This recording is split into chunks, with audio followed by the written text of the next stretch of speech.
Students, इस lecture में हम इस टॉपिक को डिस्कस करने जा रहे हैं। वो मेजर टॉपिक है और उसे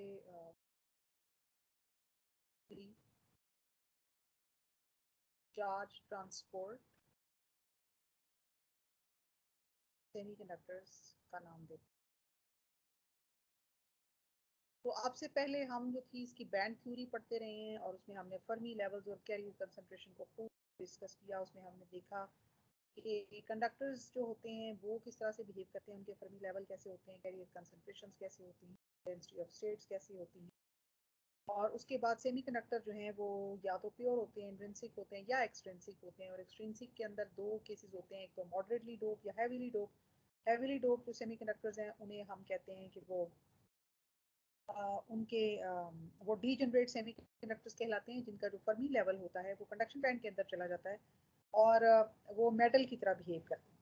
लेकिन जो नॉन डीजनरेट सेमीकंडक्टर्स होते हैं एक्सट्रिंसिक, वो मॉडरेटली डोप सेमीकंडक्टर्स होते हैं और वो सेमीकंडक्टर्स वो होते हैं जो जिनमें फर्मी लेवल, जो नया बनने वाला फर्मी लेवल या इंट्रिंसिक डोपेंट एनर्जी लेवल है, वो मिड गैप में जो बनने वाला फर्मी लेवल है उससे थोड़ा सा ऊपर होता है, ये नीचे होता है।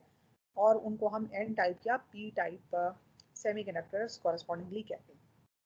इसके अलावा ये हमने पढ़ा कि टेम्परेचर के साथ उसका क्या बिहेवियर होता है। और डोपेंट जब हम उसमें डाल देते हैं तो डोपेंट एटम्स जो होते हैं वो अपने अपने इलेक्ट्रॉन्स या होल जो हैं वो सिस्टम को दे देते हैं या मटेरियल को दे देते हैं, और वो जो उनके अंदर नई कैरियर कंसंट्रेशन वो ऐड करते हैं वो उसकी इंट्रिंसिक कैरियर कंसंट्रेशन बन जाती है। तो किस तरह से वो बिहेव करते हैं according to law of mass action, की सारी चीज़ें हमने जो है वो पिछले टॉपिक्स के अंदर कवर की। अब हम जो एक नया टॉपिक जिसको हम आज डिस्कस करने जा रहे हैं, इस टॉपिक में हम डिस्कस करेंगे कि एन टाइप और पी टाइप सेमीकंडक्टर, या अगर एक पीएन जंक्शन हो तो उसमें जो है वो चार्ज की जो ट्रांसपोर्ट है, यानी कि कैरियर्स की वजह से बनने वाला जो करंट है, जिनको हम इलेक्ट्रॉन करंट, इलेक्ट्रॉनिक करंट या होल करंट कहते हैं, क्योंकि सेमीकंडक्टर्स के अंदर ये दोनों करंट्स होते हैं और ये अपोजिटली डायरेक्टेड होते हैं, exactly opposite to each other.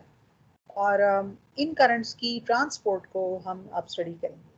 तो इसमें दो तरह के जो है वो आपको पता है कि ट्रांसपोर्ट, अगर हमने चार्ज ट्रांसपोर्ट को देखना है तो या तो हमारे पास इंट्रिंसिक सेमीकंडक्टर होगा, यानी प्योर सिलिकॉन या जर्मेनियम का क्रिस्टल, इंट्रिंसिक सेमीकंडक्टर यानी कि प्योर कंडक्टर जिसमें किसी किस्म की डोपिंग नहीं की गई। उसके अंदर आपको पता है कि जब प्योर सेमीकंडक्टर होता है सिलिकॉन का या जर्मेनियम का, तो उसके अंदर इलेक्ट्रॉन होल पेयर जो है वो रूम टेम्परेचर पे बन जाते हैं। और इलेक्ट्रॉन्स जो हैं अगर वो राइट साइड पर ट्रेवल करेंगे तो जो होल्स हैं वो कॉरस्पॉन्डिंगली लेफ्ट साइड पर ट्रेवल करेंगे। और इलेक्ट्रॉन और होल की जो कंसंट्रेशन है, यानी इलेक्ट्रॉन होल पेयर्स बराबर होते हैं, उनकी इंट्रिंसिक कैरियर कंसंट्रेशन जो होती है वो Ni² के बराबर होती है।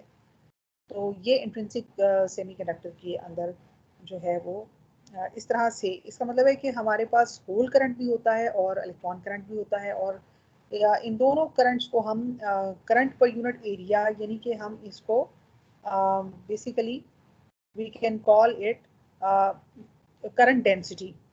तो जो टोटल करंट डेंसिटी होती है वो सेमीकंडक्टर के अंदर वो electronic current density plus hole current density के सम के बराबर होती है। इसी तरह से अगर हम एक्सट्रिंसिक सेमीकंडक्टर को देखें तो उसमें भी इस तरह से ही होता है। सिर्फ ये होता है कि एक माइनॉरिटी कैरियर होता है और एक जो है वो मेजॉरिटी कैरियर होता है। अगर एन टाइप है तो इलेक्ट्रॉन्स मेजॉरिटी कैरियर्स हैं, इलेक्ट्रॉनिक करंट भी होगा और माइनॉरिटी कैरियर करंट भी होगा दूसरी तरफ। तो टोटल करंट डेंसिटी इन दोनों के ऊपर डिपेंड करेगी और दोनों अपोजिटली डायरेक्टेड करंट्स होते हैं। इसी तरह से अगर हम पीएन जंक्शन की बात करें तो एक्चुअली हमारी जो ट्रांसपोर्ट है, जिसकी एक ऐसा क्रिस्टल जिसकी एक साइड एन टाइप है और दूसरी साइड जो है वो पी टाइप है, इसके अंदर जो ये डायोड की शक्ल है, basically PN junction diode, which is itself a device and it is applied for many many applications. तो ये जो पीएन जंक्शन है इसके क्रॉस इलेक्ट्रॉन ट्रांसपोर्ट या चार्ज ट्रांसपोर्ट किस तरह से होती है, इसको आज हम देखेंगे। तो इसमें सबसे पहले तो ये हो गया कि इन तीनों टाइप के जो सेमीकंडक्टर्स हैं, इन सेमीकंडक्टर्स जो करंट डेंसिटी है, पहली बात तो ये है कि हम करंट की बात नहीं करेंगे, हम करंट क्योंकि हम मटेरियल की कैरेक्टरिस्टिक्स को डिफाइन करें, तो हम करंट डेंसिटी जे की बात करेंगे। तो करंट डेंसिटी जे जो है टोटल वो जे ई प्लस जे एच के बराबर होती है, यानी होल्स और इलेक्ट्रॉन दोनों की वजह से होती है। सेकेंडली जो इलेक्ट्रॉन्स हैं, electrons move on one side, कोई भी साइड है अगर राइटवर्ड्स मूव कर रहे हैं of semiconductor, depends upon its dimensions. तो जो होल्स हैं they move exactly move in opposite direction, move in opposite to that of electrons, opposite direction. तो अब हम प्रॉपरली इसको होल करंट कहेंगे और इलेक्ट्रॉन्स की वजह से बनने वाले करंट को इलेक्ट्रॉनिक करंट कहेंगे to that of electrons.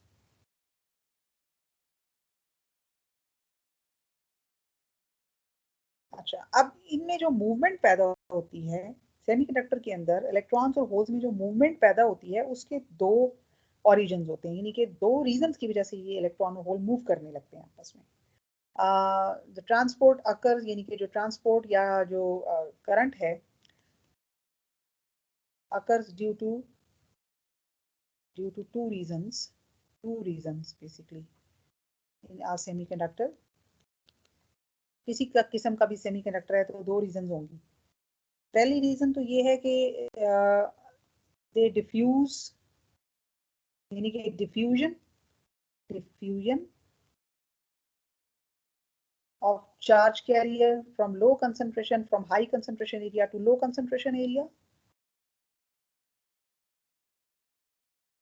from high to low concentration area, high to low concentration area. ये जो ट्रांसपोर्ट है जो कैरियर कंसंट्रेशन ग्रेडियंट की वजह से पैदा हुई है, यानी कि एक तरफ ज्यादा है एक तरफ कम है, ये डिफ्यूजन होगा। और दूसरी इसके अंदर क्या होता है कि अगर आप सेमीकंडक्टर पे एक्सटर्नल इलेक्ट्रिक फील्ड अप्लाई कर दें तो ये ड्रिफ्ट पैदा होती है इसके अंदर, drift of charge carriers, due to external applied field, यानी एक्सटर्नल आपने बैटरी लगा दी है उसके ऊपर और उसकी वजह से इलेक्ट्रॉन्स में एक ड्रिफ्ट पैदा हो गई है। तो इसमें डिफ्यूजन करंट भी होता है, और ड्रिफ्ट करंट भी होता है। एक नॉर्मल जो सेमीकंडक्टर है उसके अंदर दोनों वजह से चार्ज कैरियर मूव कर जाते हैं। अब फर्क सिर्फ ये है कि ड्रिफ्ट करंट हमेशा तब पैदा होगा जब आप एक्सटर्नल बैटरी लगाएंगे, जबकि डिफ्यूजन करंट जो है वो कंसंट्रेशन ग्रेडियंट की वजह से एक बिल्कुल शेल्फ पर पड़े हुए जो सेमीकंडक्टर है उसके अंदर भी पैदा हो सकता है। और उस वक्त तक ये करंट जारी रहेगा जब तक इसका फ्लो जारी रहेगा, जब तक इक्विलिब्रियम मेंटेन नहीं हो जाता, यानी दोनों साइड्स के ऊपर कंसंट्रेशन बराबर नहीं हो जाती। और जैसे कि हमने पिछले लेक्चर में देखा कि बैंड बेंडिंग बाकायदा हो जाती है। अगर आप पी एन जंक्शन की बात करें हो, इंटरफेस के ऊपर ये डिफ्यूजन अगर होता है, डिप्लीशन रीजन बनता है तो बैंड बेंडिंग हो जाती है और फर्मी लेवल जो है वो रीएडजस्ट कर जाता है और दोनों साइड्स पर सेम फर्मी लेवल बन जाता है। तो इसलिए ये डिफ्यूजन करंट पैदा होता है। ओके, तो इसका मतलब है चार्ज इम्बैलेंस होगा नेचुरली तो डिफ्यूजन प्रोड्यूस हो जाएगा। अगर बाहर से आपने इलेक्ट्रिक फील्ड लगाया है तो ड्रिफ्टेड करंट भी होगा। तो दोनों किस्म के करंट जो है ना, डिफ्यूजन करंट और ड्रिफ्ट करंट दोनों ही मौजूद होते हैं। लेकिन अगर मैं बात करूं इंट्रिंसिक सेमीकंडक्टर की, for example if I have simple intrinsic semiconductor जिसमें मैंने एक्सटर्नली बैटरी अप्लाई नहीं की, तो इंट्रिंसिक सेमीकंडक्टर में क्या होगा कि डिफ्यूजन करंट जो है वो थोड़ी देर के लिए फ्लो करेगा जब तक डिप्लीशन रीजन नहीं बन जाता। Diffusion current is actually absent, यानी कि आप यूं कह लें, बल्कि पीएन जंक्शन में डिफ्यूजन रीजन बनता है। अगर इंट्रिंसिक सेमीकंडक्टर की बात करें तो उसमें कोई डिफ्यूजन करंट नहीं होता क्योंकि उसमें कोई चार्ज इम्बैलेंस नहीं होता, बिकॉज नो कंसंट्रेशन, चारों तरफ एक जैसा बिहेवियर होता है, because there is no charge balance inside, no charge balance. अव्वल तो जो वैसे इंट्रिंसिक सेमीकंडक्टर है वो न्यूट्रल होता है, पहली बात। और आप अगर उसके ऊपर सिर्फ बैटरी लगाएं तो सिर्फ तभी उसके अंदर चार्ज करंट फ्लो करेगा, अदरवाइज उसके अंदर कोई चार्ज इंबैलेंस नहीं होता। तो डिफ्यूजन करंट तो होता ही नहीं है इंट्रिंसिक सेमीकंडक्टर के अंदर। अच्छा, अब अगर आप जो इट मीन्स के अगर हम सेमीकंडक्टर्स की बात करें तो जो सेमीकंडक्टर है उसकी अगर इलेक्ट्रॉनिक प्रॉपर्टीज या चार्ज ट्रांसपोर्ट की बात करें तो we characterize it with basically charge, we characterize it with charge conductivity इस प्रॉपर्टी को यानी कि जो इलेक्ट्रिकल कंडक्टिविटी यानी कि इलेक्ट्रिकल चार्ज की कंडक्टेंस को एक्सप्लेन करती है इन सेमीकंडक्टर्स, यानी कि जो पैरामीटर है वो बेसिकली कंडक्टिविटी है, जिसको हम ये ग्रीक लेटर सिग्मा से कैरेक्टराइज करते हैं. So this is conductivity which we are going to discuss. In other words, हम क्या देखने जा रहे हैं, हम सेमीकंडक्टर की कंडक्टिविटी को स्टडी करने जा रहे हैं. तो कंडक्टिविटी को स्टडी करने के लिए हमने इलेक्ट्रॉन्स और जो होल्स हैं उनकी हमने मोशन को देखना होता है. अच्छा, जब आपको ये पता है कि होल्स एक्चुअली होल करंट तब प्रोड्यूस होता है जब इलेक्ट्रॉन्स एक्चुअली मूव करें. तो जो मोबाइल चार्जेस होते हैं वो एक्चुअली इलेक्ट्रॉन्स ही होते हैं, लेकिन इलेक्ट्रॉन्स चूंकि वो एक तरफ को जा रहे होते हैं तो they are creating holes behind them, तो इसलिए हमें लगता है कि जैसे होल्स जो हैं वो दूसरी तरफ मूव कर रहे हैं. तो अब कंडक्टिविटी जो है उसको अदर देन डिफ्यूजन और जो ड्रिफ्ट करंट्स हैं उनके अलावा जो 2-3 पैरामीटर्स और हैं जिनके साथ कंडक्टिविटी को स्टडी किया जाता है, यानी कि अगर मैं ये कहूँ कि conductivity is characterized by the drift speed, drift velocity and the carrier mobility such that Vd is the drift speed and ये जो है आपका ये मोबिलिटी है. हम बात कर रहे हैं इंट्रिंसिक सेमीकंडक्टर की जिसमें डिफ्यूजन का एलिमेंट तो है ही नहीं. इसका मतलब है कि इसमें कंडक्टिविटी सिर्फ बैटरी लगाने से होगी. तो इट मीन्स कि ये सारी जो हम बात डिस्कस कर रहे हैं ये इंट्रिंसिक सेमीकंडक्टर के लिहाज से है.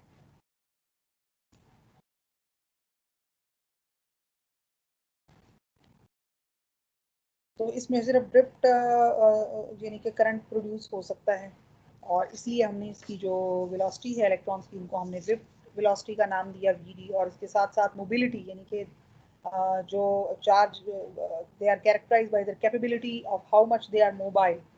तो अगर हम इनको आपस में देखें तो इसका मतलब है कि हम 3 चीज़ों की रिलेशन एस्टेब्लिश करेंगे. इट मीन्स के relation between conductivity Vd and carrier mobility. उसका मतलब है जब भी ट्रांसपोर्ट प्रॉपर्टीज की बात होगी, कंडक्टिविटी की बात होगी, ड्रिफ्ट स्पीड की बात होगी और कैरियर मोबिलिटी की बात होगी. अगर हम ड्रिफ्ट करंट को सिर्फ स्टडी करें, अभी हम डिफ्यूजन को स्टडी नहीं कर रहे, we are going to study first drift. Later on हम डिफ्यूजन को भी देखेंगे और डिफ्यूजन और ड्रिफ्ट दोनों को इकट्ठा हम एक कंडक्टर के अंदर स्टडी करेंगे. सरे दस हम इंट्रिंसिक सेमीकंडक्टर की बात कर रहे हैं. इसका मतलब है कि हम एक्चुअली उसके ड्रिफ्ट करंट के लिहाज से बनने वाली इलेक्ट्रिकल कंडक्टिविटी को स्टडी कर रहे हैं. ड्रिफ्ट करंट कब पैदा होता है? जब आप बाहर से बैटरी अप्लाई कर देते हैं. ओके, तो ड्रिफ्ट वेलोसिटी को अगर मैं देखूं कि इलेक्ट्रॉन्स की स्पीड कब ज़्यादा तेज होगी, जब बाहर से बनने वाला जो इलेक्ट्रिक फील्ड है वो ज़्यादा ताकतवर होगा. इट मीन्स के अगर मैं ये कहूँ कि जो इलेक्ट्रॉन्स की जो ड्रिफ्ट स्पीड या ड्रिफ्ट वेलोसिटी है ये डायरेक्टली प्रोपोर्शनल है इलेक्ट्रिक फील्ड के. और अगर मैं इसको एक इक्वेशन में कन्वर्ट करूं तो here I have constant of proportionality जिसे हम म्यू कहते हैं. और ये जो म्यू है ये बेसिकली उसकी कैरियर मोबिलिटी है. तो यहाँ पर याद रखिए कि चूंकि ये फिजिकली मोबिलिटी की बात हो रही है तो इट मीन्स कि हम इलेक्ट्रॉन्स को एक्चुअली ड्रिफ्ट कर रहे हैं, लेकिन उनके साथ साथ होल्स भी कॉरस्पॉन्डिंगली ड्रिफ्ट हो रहे हैं. तो फर्स्ट हैंड जिस कैरियर की बात हो रही है वो इलेक्ट्रॉन्स हैं और जो सब्सिक्वेंटली जिस कैरियर की बात हो रही है वो होल्स हैं. तो यहाँ पर अगर कैरियर मोबिलिटी को देखें तो ये होगी Vd प्लस E. इसका मतलब है कैरियर मोबिलिटी की जो डायमेंशन होती हैं वो होती हैं ड्रिफ्ट स्पीड पर सेंटीमीटर यानी कि दैट इज मीटर पर second and this is volt पर मीटर. मीटर पर सेकेंड ओवर मीटर पर second is the speed over volt पर मीटर. तो ये इसकी जो है ना वो डायमेंशंस होंगी. तो इस हिसाब से हम इसको कह सकते हैं कि ये metre square second into volt इसकी जो कैरियर मोबिलिटी जो है उसकी डायमेंशंस होंगी या उसके यूनिट्स होंगे. तो इस तरह से हम कैरियर मोबिलिटी को किसी भी चार्ज कैरियर की हम डिफाइन कर सकते हैं। तो इलेक्ट्रॉन्स को ले रहे हैं तो इलेक्ट्रॉन्स के साथ कॉरस्पॉन्डिंगली होल्स भी हैं। इसका मतलब है कि ये कैरियर मोबिलिटी जो है ये इलेक्ट्रॉन्स की भी हो सकती है और ये होल्स की भी हो सकती है कॉरस्पॉन्डिंगली। अच्छा, यहाँ पर हम एक और पैरामीटर लेके आते हैं जो कि बेसिकली मोबिलिटी को कैरेक्टराइज करता है, जिसे हम कहते हैं डेंसिटी, करंट डेंसिटी। तो अगर मैं यानी कि रिकॉल करूँ, करंट डेंसिटी का एक फॉर्मूला हमने अपनी पिछली क्लासेस में और गालबन पिछले लेक्चर्स के अंदर हमने डिस्कस किया हुआ है, और वो है J is equal to NeVT। Okay, तो ये करंट डेंसिटी को रिलेट करता है ड्रिफ्ट स्पीड के साथ। तो अभी ड्रिफ्ट स्पीड जो है उसको हमने रिलेट कर दिया है मोबिलिटी और इलेक्ट्रिक फील्ड के साथ। इसका मतलब है कि अगर मैं यहाँ पे ड्रिफ्ट स्पीड की वैल्यू पुट कर दूं तो दैट वुड बी NeμE। तो ये जो करंट डेंसिटी है that is Neμ into E। अच्छा, अब हमने ओहम लॉ पढ़ा था। आपको पता है कि कंडक्टिविटी और जो करंट और वोल्टेज और रेजिस्टेंस, ये सब जो क्वांटिटीज हैं, इनको ओहम लॉ आपस में रिलेट करता है। तो इट मींस के if we have the microscopic form of Ohm law, तो माइक्रोस्कोपिक फॉर्म आपको पता है कि वो ये मैक्रोस्कोपिक फॉर्म है ओहम लॉ की। और जब हम माइक्रोस्कोपिक या एटॉमिक लेवल पे बात कर रहे होते हैं तो उस वक्त वोल्टेज टर्न्स इनटू E, और जो है करंट है that becomes current density, and resistance becomes resistivity. और यहाँ पर हम एक मोर पॉपुलर फॉर्म यहाँ पर हम कंसिडर करते हैं इसकी, which is J equal to 1 over rho into E, whereas 1 over rho जो है ये कंडक्टिविटी है बिकॉज ये रेजिस्टिविटी का रेसिप्रोकल है। So current density can be characterized as sigma E। तो ज्यादातर जो है ओहम लॉ इस शक्ल में लिखा जाता है। ओरिजिनली ये E is equal to J into rho है as comparison with the macroscopic form of Ohm law। तो यहाँ से हम ये जो दोनों इक्वेशंस हैं, जो अभी हमने पहले करंट डेंसिटी की एक इक्वेशन को हमने डिफाइन किया है जो थी Neμ इंटू E। तो इस इक्वेशन को अगर मैं A कह दूं और ये जो इक्वेशन है आई कॉल इट B, ये अभी हमने प्रूव की है। तो दोनों इक्वेशंस की चूंकि लेफ्ट हैंड साइड आपस में बराबर है, वी कैन इक्वेट देम। तो अगर हम इनको इक्वेट करें तो हम कंडक्टिविटी को डिफाइन कर सकते हैं। ये देखिए, we cancel out E, so it means के conductivity can be written as Neμ। Mu is the mobility, यानी एक तरफ कंडक्टिविटी नजर आ रही है, दूसरी तरफ मोबिलिटी नजर आ रही है। और n जो है ये आपको पता है ये कैरियर कंसंट्रेशन है, जिसकी हम बारहा बात करते रहे हैं पिछले लेक्चर्स के अंदर। ये वो कैरियर कंसंट्रेशन है। E जो है चार्ज है, ये इलेक्ट्रॉन होल का एक ही होता है। और म्यू जो है ये मोबिलिटी है, और ये अगर इलेक्ट्रॉन की होगी तो ये इलेक्ट्रॉन की मोबिलिटी होगी, अगर ये होल होगा तो ये होल की मोबिलिटी होगी। और कंडक्टिविटी जो है वो ऑब्वियसली वो भी दोनों की होगी, इलेक्ट्रॉन्स की और जो होल्स की। मतलब कितनी आसानी से ये दोनों जो है ये मूव कर सकते हैं किसी एक सेमीकंडक्टर मटेरियल के अंदर। ओके, अब अगर मैं इनको इलेक्ट्रॉन्स या होल्स के लिहाज से कैरेक्टराइज करूं तो for n type, for electrons या फॉर एन टाइप ई भी इसको हम लिखेंगे और एन से भी इसको रिप्रेजेंट करेंगे। यहाँ पे मैं एन टाइप का सिंबल यूज करूंगी, तो इट मीन्स कि I can write it n, इसको ई भी लिख सकते हैं हम।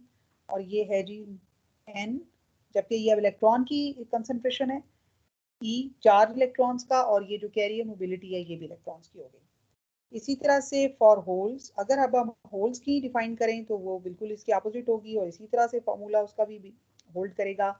फर्क सिर्फ ये है कि होल्स की बात हो रही है, तो चार्ज दोनों में सेम होता है, यानी कि ई सेम है, लेकिन बाकी चीजें जो है वो अकॉर्डिंग टू होल्स हो जाएंगी।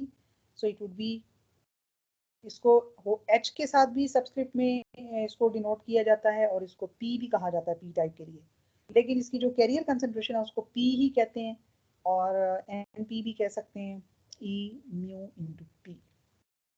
और sometimes we can also write it, for example we can write it p e mu h, यानी कि इसको होल्स से भी हम कैरेक्टराइज कर सकते हैं। अगर यहाँ पर होल का सिंबल यूज कर रहे हैं तो इधर भी होल ही का सिंबल यूज करेंगे, एच का यूज करेंगे, अगर पी का यूज करें तो पी का करेंगे।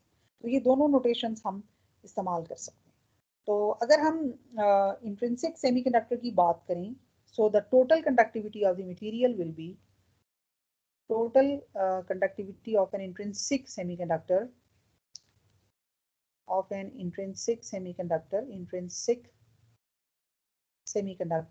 it would be, दोनों का सम होगी।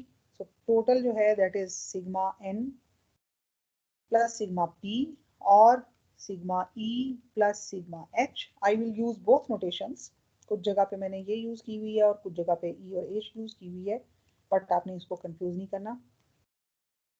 तो अगर इनकी वैल्यूज हम पुट कर दें तो n mu n plus p mu p, और चूंकि ये जो है जो आपकी n और p है ये आपस में बराबर हैं, क्योंकि बात हो रही है इंट्रिंसिक सेमीकंडक्टर की और ये इंट्रिंसिक कैरियर कंसंट्रेशन के बराबर हैं। तो हम इसको इस तरह से पुट कर सकते हैं ni mu n plus mu p। तो ये होगी carrier concentration for an intrinsic semiconductor. जब हम n टाइप और p टाइप की बात करते हैं तो देन वी डीकंपोज इट, यानी कि ये सेपरेटली होगी और ये p म्यू p ये भी सेपरेट होगी। पर ये जो है ये कंडक्टिविटी है इंट्रिंसिक सेमीकंडक्टर की, और ये मोबिलिटी के ऊपर डिपेंड कर रही है।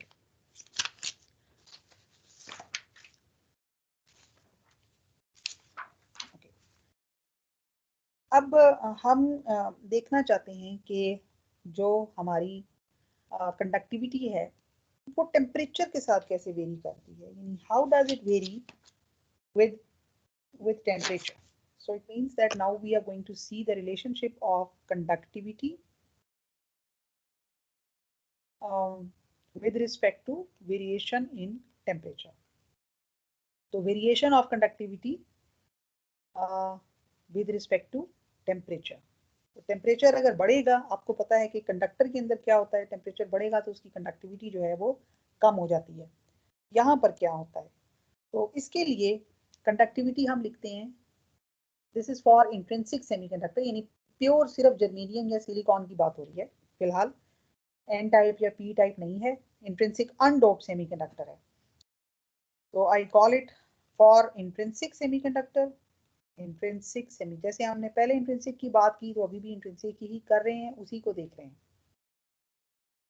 इंट्रिंसिक कैरियर कंसंट्रेशन हमने पिछले लेक्चर्स में एनपी यानी लॉ ऑफ मैस एक्शन का इस्तेमाल करते हुए, which was NP is equal to NI square, ये लॉ ऑफ मैस एक्शन है और ये होल्ड करता है mass action that holds for semi intrinsic and non degenerate semiconductors. तो इसको हमने जब N और P की कंसंट्रेशन निकाली थी और फिर उनको हमने इस फॉर्मूले में पुट किया था, तो हमें इंट्रिंसिक कैरियर कंसंट्रेशन का ये फॉर्मूला हासिल हुआ था। You can refer to previous lectures जहाँ पे हम इनको डिस्कस करते रहे हैं, वहाँ पर हमने इसको सॉल्व किया हुआ है। और ये इफेक्टिव मैसेज थे, एन हम यहाँ पे इसको ई लिखते थे, अभी एन लिख रहे हैं फॉर इलेक्ट्रॉन्स। और ये हमने बैंड गैप के बराबर निकाल लिया था, अगर आपको याद हो, ये फॉर्मूला हमने राइट किया हुआ है फॉर इंट्रिंसिक कैरियर कंसंट्रेशन। उसके लिए ये फॉर्मूला हमने लिखा था फॉर इंट्रिंसिक सेमीकंडक्टर। जब हम डोपिंग करते हैं तो तब हमने वो बाकी सारे दोबारा कैरियर कंसंट्रेशन को बार बार डिस्कस किया। ये इंट्रिंसिक सेमी कंडक्टर की कंडीशन है। अच्छा, अब we have already calculated, जो भी अब हमने कैलकुलेट की है that is e n i mu n, ये उसकी कंडक्टिविटी है, plus mu p intrinsic carrier concentration की वैल्यू यहाँ पर हम पुट कर देंगे। तो अगर हम इसकी फॉर्मूले में वैल्यू पुट कर दें तो दैट वुड बी, इसको मैं इस तरह से लिख लेती हूँ, रीअरेंज कर लेती हूँ, 2 पाई के T H cube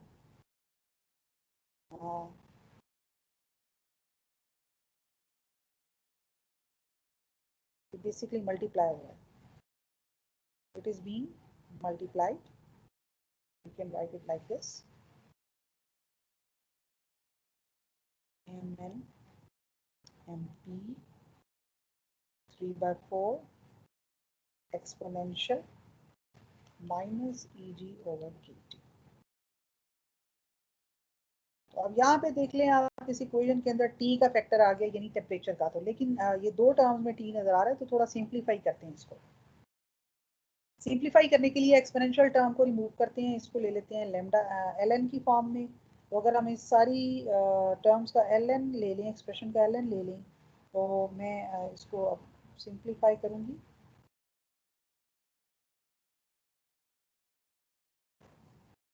plus just by applying the properties of ln and taking ln on each term, this is what we get.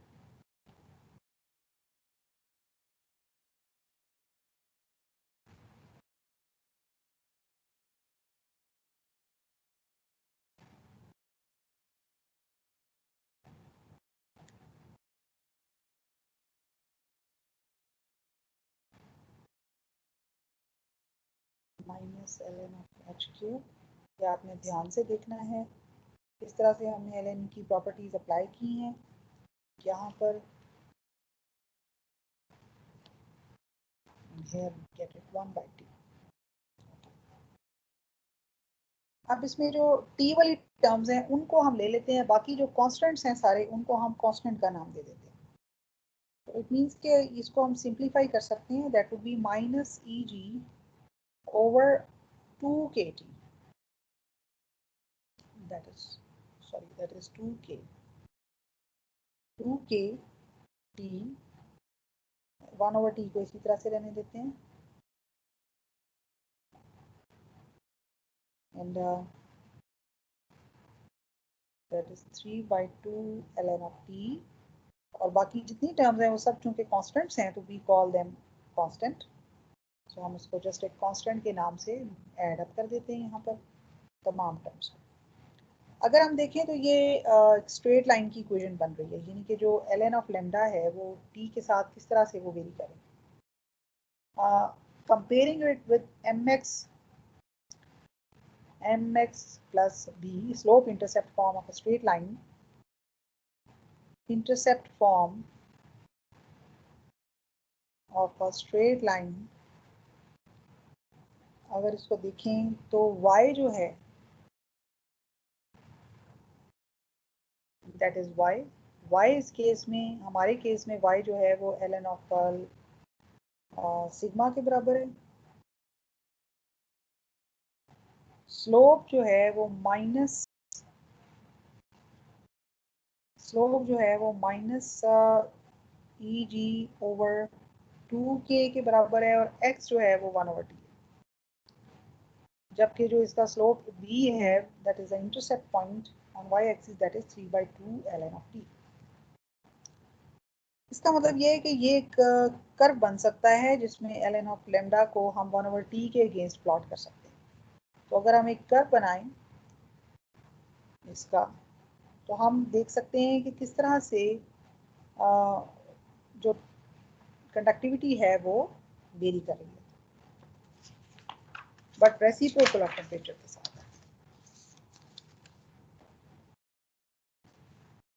Okay, तो अगर हम रेसिप्रोकल ऑफ टेम्परेचर की बात करें तो ये चूंकि नेगेटिव स्लोप के साथ एक स्ट्रेट लाइन जा रही है, इसका मतलब है कि चूंकि टेम्परेचर जो है वो इस साइड को इंक्रीज कर रहा है, लेफ्ट साइड के ऊपर। This is the direction of increasing temperature. So lower temperature पर कंडक्टिविटी जो है इट इज लेसर, और जैसे जैसे टेम्परेचर हाई हो रहा है conductivity is increasing.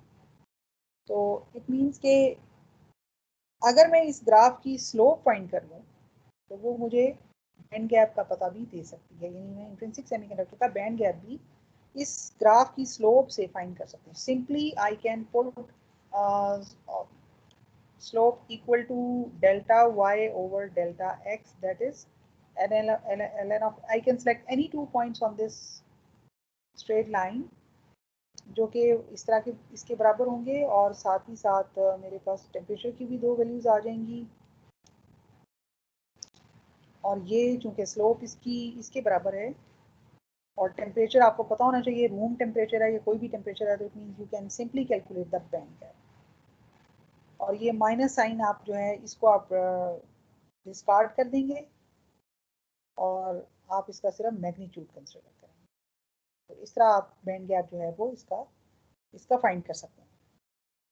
Because that is a gap, तो it has to be just a magnitude rather than, ये कोई एनर्जी लेवल नहीं है जो कि जिसके साथ आप प्लस माइनस लगाकर देखें कि ये रेफरेंस लेवल से ऊपर है या नीचे है। सो आप इसके मैग्नीट्यूड से कंसर्न रहेंगे। तो इट मीन्स के स्लोप ऑफ दिस लाइन, ये जो स्ट्रेट लाइन है, ये ना सिर्फ आपको ये बता रही है कि टेम्परेचर के साथ इंट्रिंसिक सेमीकंडक्टर का जो कंडक्टिविटी है वो किस तरह वेरी करती है, किस फार्मूले के तहत वेरी करती है, और इसके साथ साथ ही आप इंट्रिंसिक सेमीकंडक्टर का जो बैंड गैप है आप उसको भी डिटरमिन कर सकते हैं।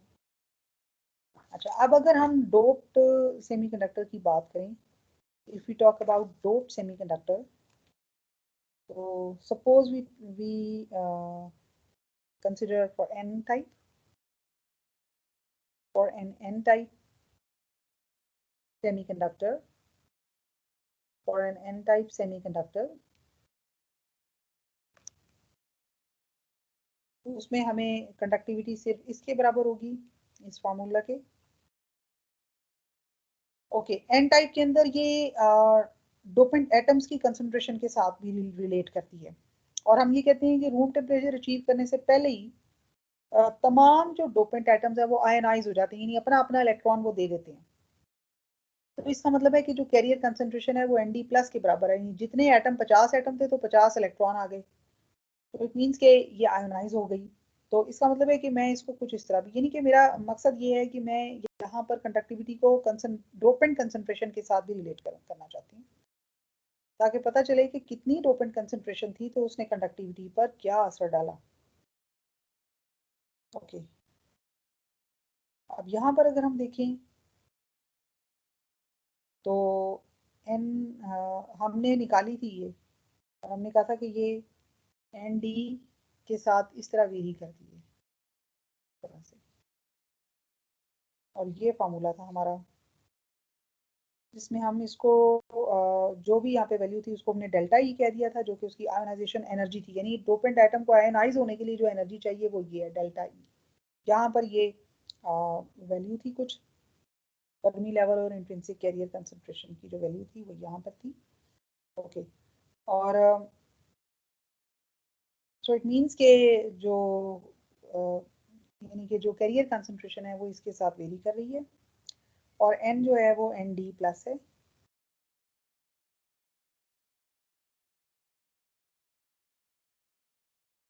और यहाँ पर हम इसकी वैल्यू पुट कर सकते हैं कंडक्टिविटी की वैल्यू के अंदर। तो if I call it 1 with respect to this topic, तो I can put its value like this.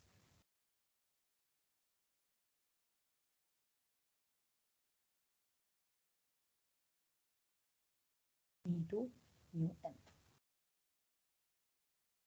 अब इसका जो फॉर्मूला है, अगर इसका भी हम इसको भी हम सॉल्व करें, तो ये भी ln of lambda, finally we will come out that it will be a function of 1/t, but no more a straight line, बल्कि स्ट्रेट लाइन की बजाय ये कुछ इस तरह का कर्व बनेगा।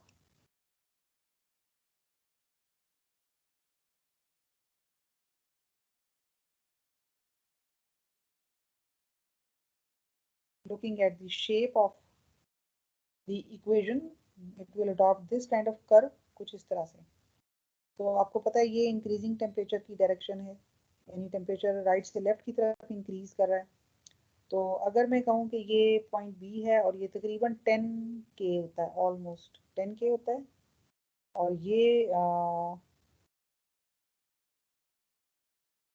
That is C, that is B, and this point is A.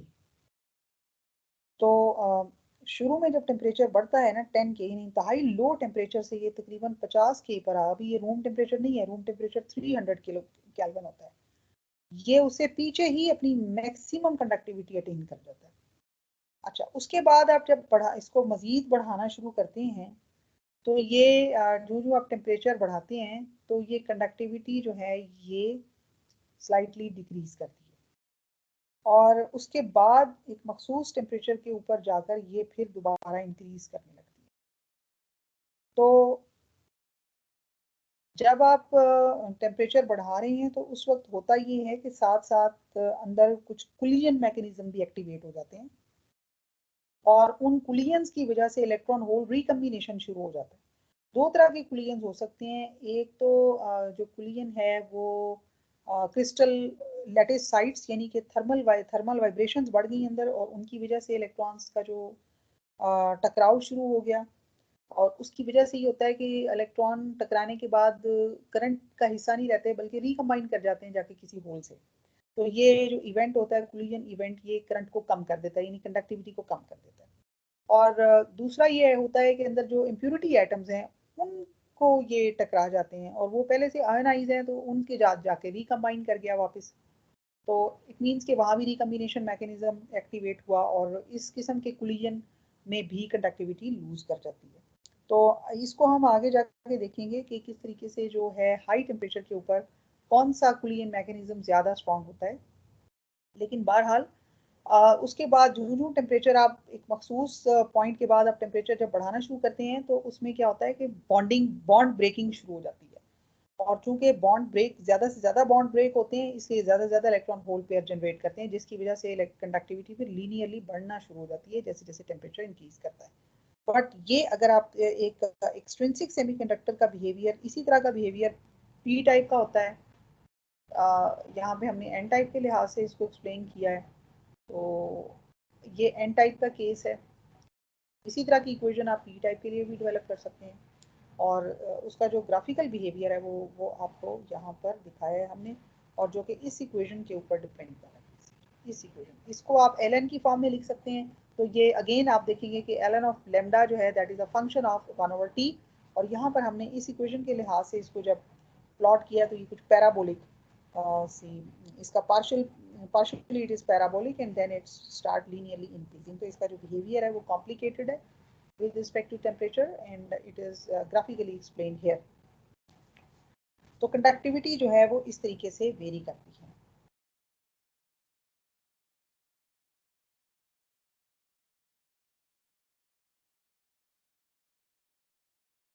Okay अब हम देखेंगे एक और एंगल से, यानी कि ये जो हमारी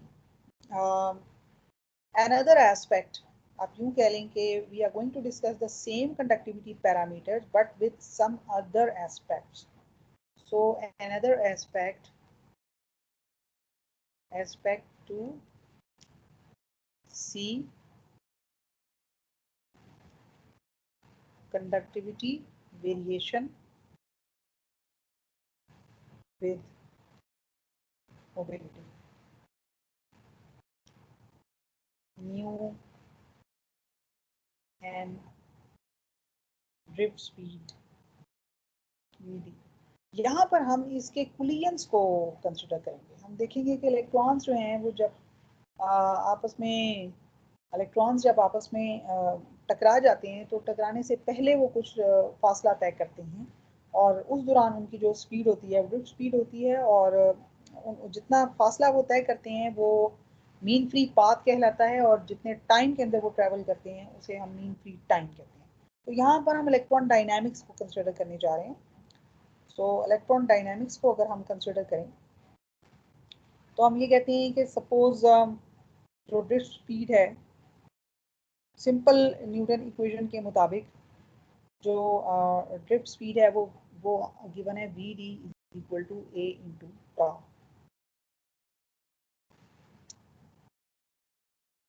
उसको हम V D equal to A into tau यानी कि ये बेसिकली सिंपल इक्वेशन है जो एक्सेलरेशन की डेफिनेशन है बुनियादी न्यूटोनियन मैकेनिक्स के लिहाज से, उसके लिहाज से हमने इसको डिफाइन किया है which is v over t. तो टी को हमने कह दिया टॉ जो कि मीन फ्री टाइम है, that is mean free time. यानी दो इलेक्ट्रॉन्स जब आपस में they undergo an electron when it undergoes an collision event, उससे पहले हम इसको कंसिडर करते हैं उससे पहले जो उसने जितने टाइम में वो ड्रिफ्ट स्पीड उसने अटेन की उसको हम मीन फ्री टाइम कह रहे हैं, और इस दौरान वो एक्सेलरेट भी हुए, तो इट मीन्स कि हम इसको इस तरीके से एक्सप्लेन कर सकते हैं।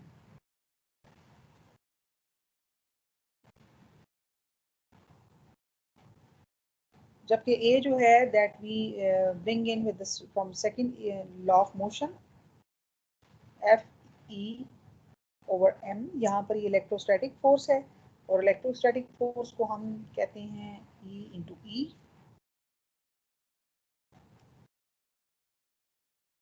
अब अगर हम वी डी जो इक्वेशन है उसके अंदर हम इन वैल्यूज को पुट कर दें, तो ये दैट इज ए की जो वैल्यू है एफ ई ओवर एम, और कॉरस्पॉन्डिंगली एफ की वैल्यू ई ई है, तो हम इसको इस तरह से लिख सकते हैं, वी कॉल इट इक्वेशन 1। और इसके अलावा हमने वी डी को पहले इस तरीके से एक्सप्लेन किया है अभी रिसेंटली, तो इन दोनों इक्वेशंस को हम फिर इक्वेट कर सकते हैं। तो इक्वेट अगर करें तो यहाँ से हम मोबिलिटी को दोबारा एक्सप्लेन कर सकते हैं। If we equate 1 and 2, equating 1 and 2, we call it E tau over m। E को E से हम कैंसल आउट कर सकते हैं, और ये जो म्यू है we can write it as E tau over m। तो ये मोबिलिटी को हम एक और तरीके से एक्सप्लेन कर सकते हैं। This is the actual definition of mobility, carrier mobility.